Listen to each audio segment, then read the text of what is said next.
nous aides, Seigneur, que tu nous guides, que tu nous inspires et que tu fasses du bien à chacune de nous connectées ici en ce lieu. Donc, merci à toutes qui sont connectées aujourd'hui. Merci à toutes celles qui viendront pendant le direct. Vraiment que Dieu vous bénisse toutes et vous rencontre au carrefour de vos besoins. C'est direct de jeudi, c'est pour nous exhorter. C'est direct d'aujourd'hui, c'est pour nous étirer, pour nous permettre d'avancer, pour nous booster, pour nous permettre d'être ensemble, de triompher de toutes les blessures émotionnelles que nous pouvons avoir eues dans le passé, de pouvoir, comment dire, échanger ensemble, donner nos témoignages et que notre sœur puisse être édifiée. Et vraiment que Dieu nous aide, qui nous conduit. C'est lui que nous avons choisi. Sur cette plateforme, nous sommes toutes chrétiennes. Et celles qui ne sont pas chrétiennes, nous prions qu'elles puissent le devenir au nom puissant de Jésus-Christ. Alors, nous avons commencé avec Huguette la semaine dernière. Nous avons parlé des blessures émotionnelles qui peuvent être causées par plusieurs choses. Ça peut être un sentiment d'abandon, le rejet, la perte d'un être cher, un sentiment de trahison. Ça peut être des blessures qui sont causées par des discriminations, des blessures causées par des injustices. Toute forme de blessure que nous trimballons en nous et que nous voulons vraiment pouvoir avoir les clés pour passer à une autre dimension, avoir les clés, passer à une autre étape et triompher du passé. Alors, Huguette, tu as la parole pour nous déployer, nous développer ce que tu as prévu pour nous pour ce soir. Que Dieu te bénisse abondamment et merci encore pour ta disponibilité. Huguette, c'est à toi. Hein? Je ne sais pas si elle m'entend parce que tout à l'heure, elle n'arrivait pas à m'entendre. Allô? OK. Je ne sais pas si elle m'entend. Je ne la vois pas. Attendez, Huguette. Non, elle est plus connectée. Donc, je vais continuer à partager avec vous en attendant qu'elle revienne parce qu'elle avait préparé quelque chose. Je vais essayer de vous transférer, partager mes slides. Alors,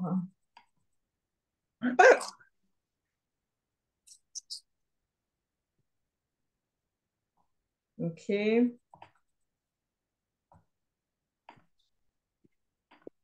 Donc, je voulais partager avec vous aujourd'hui la première slide, en fait, c'est une slide que j'ai préparée par rapport à comment est-ce qu'on se sent quand on est abandonné, quand on se sépare. On a l'impression, par exemple, quand on est abandonné, que ce soit par la perte d'un être cher ou bien un divorce, une rupture, un délaissement, un abandon, en fait. On peut se dire, la vie commence, la vie continue dans la souffrance, les larmes, la douleur, le désespoir, le manque, le vide, l'absence, mais aussi dans la rage, parce que tu vas devoir gérer tout toute seule maintenant, la révolte, la colère, et aussi un sentiment qui est le doute parce que tu ne sais pas comment ça va se passer, donc tu te sens un peu perdu, il y a plusieurs questionnements, tu te retrouves dans la confusion la plus totale en fait. Tu te retrouves face à une route où tu vas devoir continuer toute seule sans savoir comment tu vas gérer les choses du quotidien, tout ce que tu as à faire, la gestion des enfants, le loyer, peut-être quelqu'un est parti alors que c'est lui qui payait le loyer. Tu ne sais plus, tu es un peu perdu en fait. Et souvent, quand tu parles avec les personnes, tu as l'impression que les gens ne comprennent pas ta douleur. Les gens ne comprennent pas la situation dans laquelle tu te trouves. Les gens ne comprennent pas ce que tu vis et ce que tu ressens. Donc, je crois qu'on a retrouvé Huguette. Vas-y, Bonsoir, Huguette, continuer. excusez-moi pour le retard. J'ai un souci avec ma connexion ce soir. C'est bon maintenant, c'est rétabli. C'est presque rétabli. Ok, vas-y. Alors, donc, je disais que tu peux développer ce que tu as prévu pour nous ce soir. Bon, je parlais un peu en attendant que tu arrives. Donc, Mhm. vas-y, tu peux continuer par rapport à ce qu'on a commencé la semaine dernière. Déjà, bonsoir à toutes. Je rends grâce à Dieu qu'on se soit retrouvés encore ce soir et je dis merci à notre magnifique Nathalie qui nous donne le privilège de nous réunir et puis de ramener la lumière sur nos douleurs jadis passées. Je préfère le dire parce que je nous vois désormais rétablis, guéris, résolus. Et je nous vois triompher de notre passé. Comme on l'avait dit la semaine dernière, nous avons parlé des blessures émotionnelles intérieures qui font beaucoup de mal, qui sont comme un parfum de mauvaise odeur que nous trimballons dans notre vie sans vraiment nous rendre compte et qui nous obligent parfois à adopter une attitude rien que pour camoufler ses douleurs, pour camoufler ses ressentis. Donc ce soir, je n'ai pas préparé grand-chose. Je me suis dit que ce serait vraiment un temps de partage où on pourrait discuter, échanger sur les questions qui viendront au fur et à mesure. Et la semaine dernière, on s'était arrêté sur comment guérir de ces blessures. On avait parlé des guéris émotionnels et aujourd'hui, vraiment, je voudrais qu'on mette l'accent sur l'état de lieu de nos blessures, sur notre GPS émotionnel. Où est-ce que nous nous trouvons présentement? Voilà. Et pour cela, je voudrais vous poser à toutes une question qui parlera certainement à chacune de vous. On va imaginer, l'histoire n'est pas très drôle, mais c'est pour vraiment nous ramener à la réalité, afin que nous comprenions que nous ne sommes pas sur Terre par hasard et que peu importe les blessures, les douleurs, ce par quoi nous sommes passés, nous avons vraiment l'obligation vraiment d'avancer. Voilà. Euh, Aujourd'hui, on va se dire que c'est le jour de ta mort. Au fait, tu es morte et tu te retrouves dans ton cercueil. T'as tes amis d'enfance qui sont là, tu as ta famille, tu as tes collègues, tu as ton pasteur, tu as tes sœurs en Christ qui sont là, tu as tes voisines, tu as tout le monde, au fait, tout le monde est réuni pour te dire un dernier au revoir. Et on permet à une de tes amies d'enfance de prendre le micro et de te dire un dernier mot. On permet même à ton mari de prendre le micro. On permet à un de tes enfants et on permet à ton pasteur de parler, de te dire au revoir. Qu'est-ce que tu aimerais entendre? Que te dis-tu qu'ils vont dire présentement quand tu fais la rétrospective sur toi-même à partir d'aujourd'hui? Que diront les gens à ton sujet? Essaye d'imaginer. Qu'est-ce que les gens diront de toi?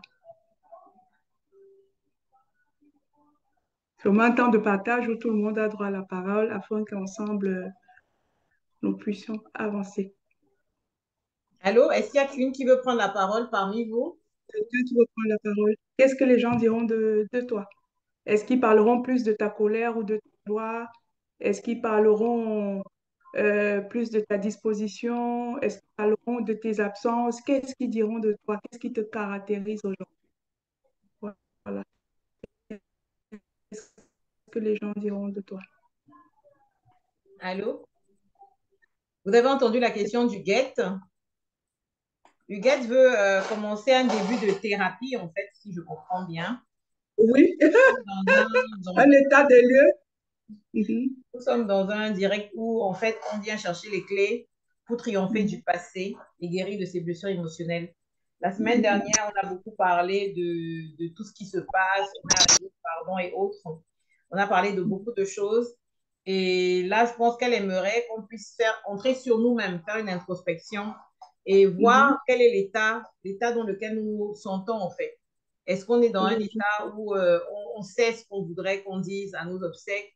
Est-ce qu'on est dans un état où on est désespéré? Est-ce qu'on est dans un état où on est content de la vie que nous avons, la vie que nous menons en ce moment? Est-ce qu'on est dans un état où on se pose des questions? Donc, en fait, ce qu'elle voudrait nous demander aujourd'hui, c'est à cette étape, aujourd'hui, à l'heure d'aujourd'hui, est-ce qu'on est prêt à partir? En gros, c'est ça. Est-ce que dans l'étape dans laquelle nous sommes aujourd'hui dans notre vie, on est prêt à partir? Et si on part, qu'est-ce qu'on dira? Ou est-ce De qu'on nous. voudrait, voilà, ou est-ce qu'on voudrait peut-être que les choses, certaines choses s'améliorent? Dans quel état est-ce qu'on se trouve aujourd'hui? Et qu'est-ce qu'on pense qu'on dirait de nous? Et en plus, je demande, est-ce qu'on serait fier de ce qu'on dirait de nous ou est-ce qu'on voudrait changer les choses? Est-ce Parce que qu'on, nous c'est ça la sommes encore question, vivants. justement? Voilà, nous sommes encore vivants aujourd'hui. Malgré tous les traumatismes que nous avons pu avoir, nous ne sommes pas encore morts, en fait. Mhm. Et la question, c'est si nous devions être dans un cercueil aujourd'hui, que diraient les gens de nous? Mais comme nous ne sommes pas encore dans un cercueil, comment est-ce que nous nous voyons? Est-ce qu'il y a des choses qu'on aimerait qu'on améliore? Est-ce qu'il y a des Voilà. choses qu'on aimerait changer? Est-ce qu'on veut rester dans cet état de dépression, de stress, d'incompréhension, de douleur? Parce qu'on ne sait jamais. Ce que sa question nous fait comprendre, c'est que le temps ne nous appartient pas. On peut faire ce direct et après on s'en va. Souvent, on a l'impression qu'on a tout le temps devant nous. On a tout le temps pour s'apitoyer, on a tout le temps pour pleurer, on a tout le temps pour... Mais parfois, on ne sait pas. Il faut se préparer en permanence. Je pense que c'est ce que sa question, moi, m'inspire. Ça veut dire que il faut se préparer malgré nos traumatismes. Il faut savoir qu'il y aura un temps. Ça peut être demain, ça peut être dans un an, ça peut être dans 3 ans, ça peut être dans 10 ans, ça peut être dans 50 ans. C'est Dieu qui sait, mais à partir du moment où c'est lui qui sait, nous n'avons pas la main sur la situation du départ. Nous n'avons pas la main sur la situation du départ. Est-ce que notre vie est en règle? Est-ce que si Dieu vient maintenant, au-delà des témoignages, est-ce qu'on est prêt à partir? Et si on n'est pas prêt à partir, qu'est-ce qui nous attache ici? Qu'est-ce qui ferait que si Jésus revient aujourd'hui, on ne partirait pas? Ou bien, quel est le témoignage là que tu ne voudrais pas qu'on dise de toi, Voilà, sur ton cercueil? tout Qu'est-ce à que tu ne fait. voudrais pas entendre les gens dire devant toi au moment de ton départ? Donc, je pense que c'est ce qu'elle aimerait un peu dire pour nous permettre de nous exprimer et de voir si quelqu'un a une douleur, qu'on puisse développer là-dessus. Si quelqu'un a une interrogation, si quelqu'un a un frein, qu'on puisse développer là-dessus. C'est pour ça qu'elle a parlé d'échange. Donc, je ne sais pas, Florence, Corinne, Linda, moi, Marceline, qui est connectée en attendant que les autres se connectent. Est-ce que vous avez quelque chose que vous voulez dire par rapport à ça?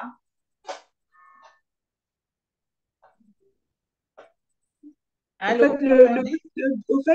le but de la question, c'est de nous amener à comprendre qu'on peut changer les choses. On n'est pas obligé de rester statique sur ce que nous vivons. Parce que si aujourd'hui on est dans notre cercueil, on peut comprendre que la vie, elle est courte, elle ne nous appartient pas. Est-ce que nous allons vivre notre peu de temps sur Terre dans les remords, dans la douleur, dans les pleurs, dans les regrets, dans tout ce genre de choses qui nous tiennent immobiles, où nous voulons profiter au maximum du temps que Dieu nous alloue pour vraiment être la meilleure version de nous-mêmes, pour vraiment qu'on dise de nous, ah, elle a eu ceci, mais on l'a vu triompher. Mm, Ah, on l'a vu tomber, mais elle s'est relevée. mm, Ah, tout, je ne sais pas comment dire, elle a eu telle blessure, vraiment, elle a enduré un coup dur, mais on ne sait pas comment elle a fait pour mm. s'en sortir.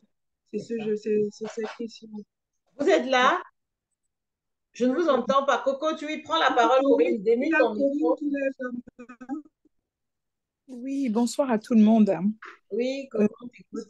main. Moi, le thème là, il m'intéresse particulièrement parce que moi, je suis break actuellement, je suis down. Donc, et comme Huguette disait, oui, on n'aimerait pas demain qu'on dise, enfin, je n'aimerais particulièrement pas qu'on dise demain que oui, Corinne était tombée et elle est restée dans le trou. Parce que les blessures émotionnelles, oui, on peut y rester, on peut y rester. Quand on voit les dépressions, les machins, ça n'arrive pas qu'aux autres, hein. Et il y a des gens qu'on pensait hyper forts et qui n'arrivent pas à se relever de leurs blessures, Mm, de leurs douleurs. mm, Donc, c'est comment vraiment faire pour sortir de là, comme, parce que c'est vrai que le quotidien nous aide un peu à se relever, mais la réalité est que on est seul dans nos douleurs, on est seul dans nos blessures. Donc, c'est pour ça que moi j'avais dit, comment faire pour sortir de... on dit oui, Dieu, il faut prier, mais est-ce que ça suffit? OK. OK, donc, c'est-à-dire, je comprends que toi, tu dis, tu aimerais pas rester en bas et tu aimerais pas qu'on dise qu'elle a eu une douleur, elle est restée en bas. Moi, je pense la première des choses, d'abord, en dehors de tout ce qu'on a dit, bon là, ils nous disent qu'il nous reste 10 minutes de réunion, en dehors de tout ce qu'on a dit la semaine dernière, il faut savoir que le temps est un allié. Le Amen. temps est un allié. Et pendant que nous toutes sommes dans des moments, il faut faire confiance à Dieu. Faire confiance à Dieu en laissant exprimer les douleurs qu'on ressent. C'est-à-dire que si on a envie de pleurer, dans le cadre, par exemple, de la perte d'un être cher, il y a des moments où on comprend pas, on se pose des questions, on s'en veut de ne pas avoir fait certaines choses, on se demande où la personne est, comment est-ce qu'elle vit, c'est normal. C'est normal de passer par cette situation-là et ça prendra un peu de temps. Donc, c'est simplement, il ne faut pas brusquer les choses, il faut accepter que ça fait partie de la vie. Donc, comme je l'ai dit tout à l'heure, imaginons-nous dans notre cercueil, c'est pour nous faire comprendre que le départ, aussi difficile qu'il soit, aussi, comment je peux dire, inacceptable qu'il soit, incompréhensible qu'il soit, c'est notre chemin à nous tous. Nous tous, nous passerons par là. Mais maintenant, le temps va nous aider. Donc, une fois que tu es mal, tu cries, tu pleures, tu t'énerves, tu dois laisser libre cours à ces émotions-là. Il faut laisser, il ne faut pas empêcher, il ne faut pas te dire non, je dois être forte, il faut laisser libre cours à toutes ces émotions.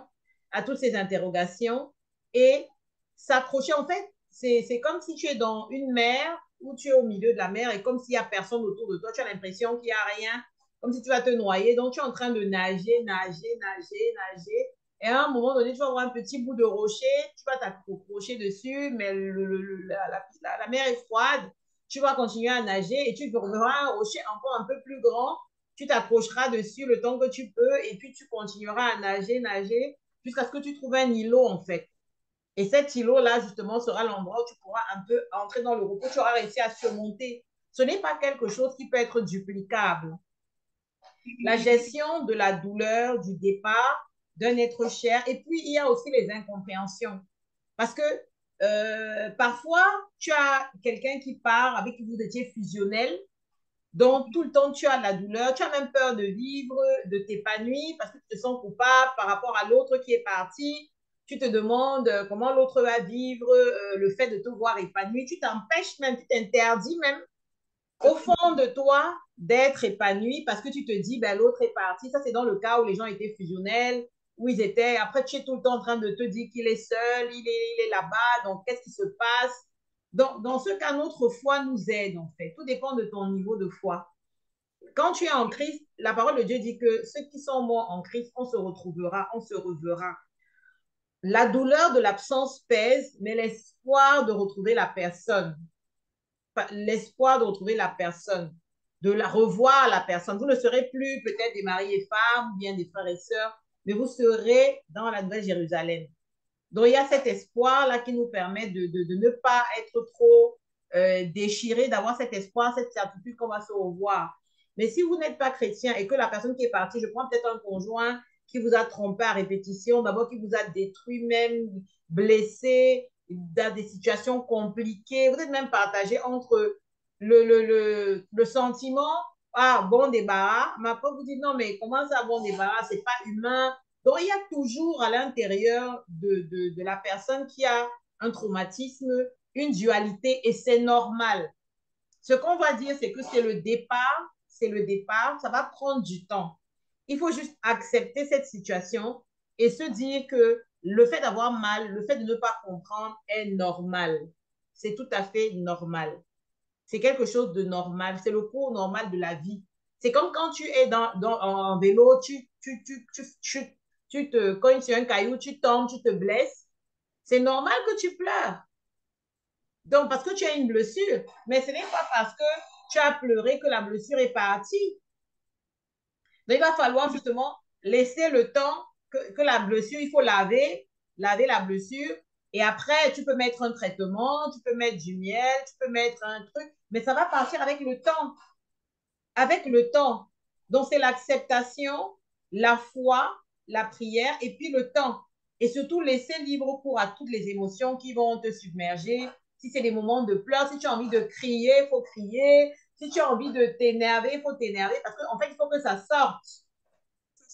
Ça ne doit pas rester à l'intérieur de toi, ça ne doit pas rester enfoui en toi. Et puis le soutien, on ne le cherche pas près des enfants, on le cherche près des personnes spirituelles, certaines personnes de la famille.